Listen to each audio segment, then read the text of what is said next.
আমার কাছে মনে হয় পৃথিবীর সবচেয়ে সহজ ডেজার্ট হচ্ছে এই ডেজার্টটা, যেটা কিনা বানাইতে অনেক বেশি সহজ, কম সময় লাগে, কম ইনগ্রিডিয়েন্টস লাগে, আর খাইতে একবারে মহা মজা লাগে, মানে বিশাল একটা অবস্থা। সো হাই, আসসালামু আলাইকুম আমার মেয়া ভাই বুজিরা, সবাই কেমন আছো? আমি তোমরা নেত্রকোনার বুঝি আকাশী জাকারিয়া। তোমরা ভাই সাহেবের খুবই পছন্দের ডেজার্ট হচ্ছে এইটা, মানে আমের সিজন আইলে আমার সবসময় কয় যে তুমি এই ডেজার্টটা বানায় আমারে দিবা, হ্যাঁ।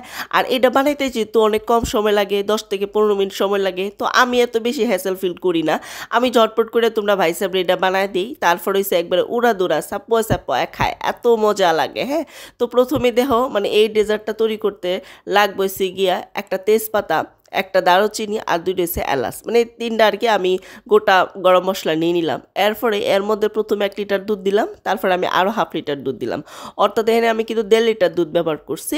আমি এনে 1 ফোঁটাও কিন্তু পানি ব্যবহার করি না, মানে বোতলটা ধুয়েও কিন্তু আমি পানি দিছি না, যাতে করে কোনো ধরনের পানির ছিটে ফোঁটা না থাকে, হ্যাঁ। আচ্ছা, যখন দেখবা যে দুধটা 4 থেকে 5টা বলক চলে আসছে, ঠিক তখনই একটা আমের পিউরিটি আমি এনে দিয়ে দিছি। তোমরা চাইলে এর থেকে বেশি দিতে পারবা, কিন্তু কম দিতে পারতা না, হ্যাঁ।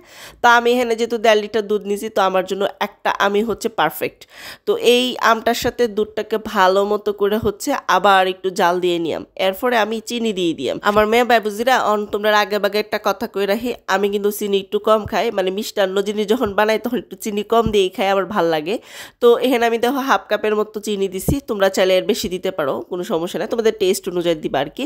এরপরে গোটা যে গরম মশলাগুলো আছে, এগুলো সবগুলা দেখো এখন কিন্তু আমি এক এক করে ফেলাই দিতেছি, কারণ এগুলো এখন আর দরকার নেই। এটার যে ফ্লেভারটা ছিল এটা কিন্তু দুধের সাথে মিক্স হয়ে গেছে, হ্যাঁ, একদম ব্লেন্ড হয়ে গেছে খুব সুন্দরভাবে। আমার মেয়ে বাবুজিরা, এখন হয়েছে রান্নার সব থেকে মেইন পার্ট, সেটা হচ্ছে আমি 1.5 লিটার দুধ নিছিলাম, 1.5 লিটার দুধ আমি 1 লিটার করলাম, এবং এই 1 লিটার দুধের মধ্যে দেখো আমি কিন্তু উপরে লাচ্চা সেমাইটা ছড়াই দিতেছি। আর তখনই, মানে আমি যখন লাচ্চা সেমাইটা ছড়াই দিতেছি, তখনই কিন্তু চুলার যে জালটা ছিল সম্পূর্ণ এটা আমি অফ করে দিছি, হ্যাঁ।